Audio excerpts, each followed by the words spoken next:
Hey folks, it's Matt with Basemap, and today we're covering the Nevada draw and the details you need to know before you apply this year. Okay, number one, there are 3 deadlines in Nevada for drawing. There's the non-resident guided draw, which happens March 11th in 2024, so that one's already gone, but there's still an opportunity to apply to the main draw, which is May 8th. And then if there are any hunts that have quota remaining after the main draw, there's a second draw for those hunts that happens June 10th.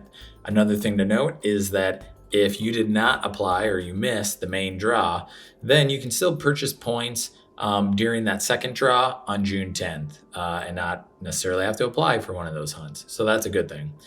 All right, now, as you dive in and you're looking at the Nevada regulations, one of the things that you're going to notice is that hunts are broken out by species and hunt category or class.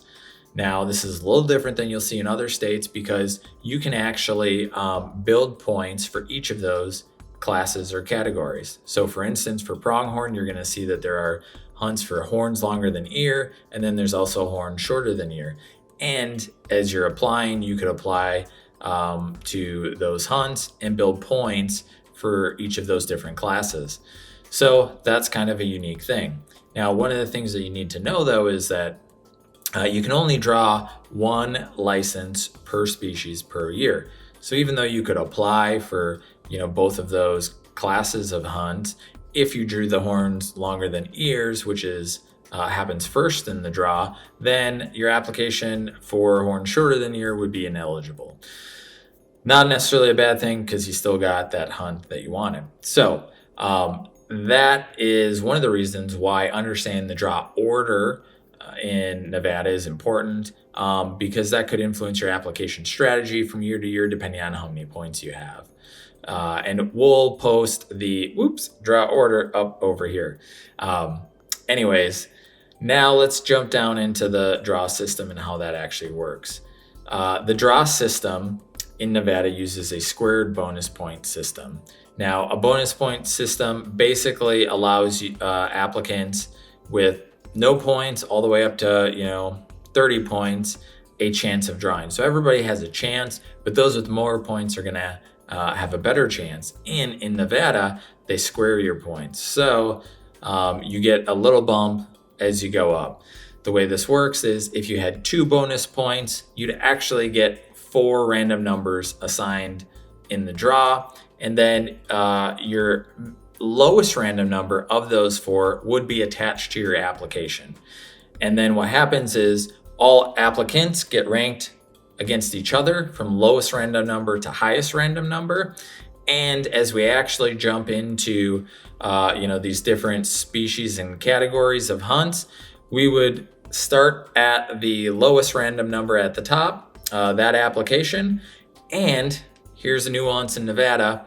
We would actually evaluate all of that applicant's choices from 1 through 5, if they had selected up to 5 different hunts on their application. And we would evaluate each hunt and determine if there was quota available. So if there was quota available on the applicant's first choice hunt, they would get awarded that hunt. Then we would go down to the next applicant.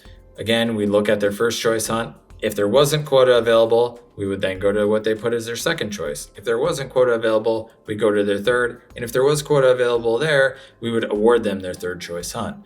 So that's a little different than other states where lots of times we would just look at all first choice applicants, award out hunts, and then if there's remaining quota left, we go to second choice and so on. So that's one thing about Nevada where you need to make sure that you order your hunt choices from really the hunt that you'd like to do the most first down to the hunt that you'd like to do last or least as your last hunt. The other thing that you're going to note when you look at the regulations and apply to the draw is that resident, non-resident hunts are broken out in the regulations. So it's not really a matter of is there a percentage of the quota that could go to the non-resident and could that, quota percentage change? In Nevada, it's just set in the regulations. In general, it's about 10% of the quota that goes to non-residents. If you were to look at 2 hunts that both had, a resident and a non-resident portion, but it's not set in stone like that. All right, and then just the last thing to note as you're applying is you get those 5 choices. Obviously, if there's 5 hunts that you'd be willing to go on for one of these species and categories, then by all means put all 5 in your application, because that'll give you the best chance of being able to go. All right, those are the things that you need to know for Nevada. Good luck this year. Hope you draw your tag.